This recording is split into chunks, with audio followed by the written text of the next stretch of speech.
যখন হাতটাও বাইন্দা যখন তার চরক গাছে উঠাবে, আপনারা জানেন ইব্রাহিম ডাইনে তাকায় বামে তাকায় রে,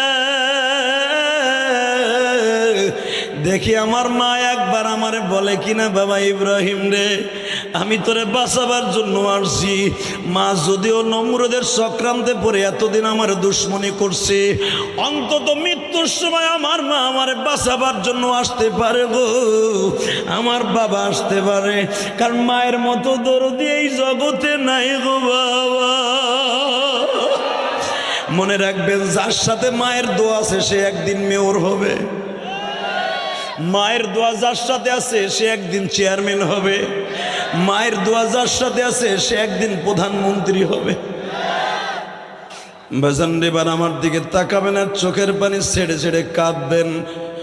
যখন বলে তুই আমার খোদার বিরুদ্ধে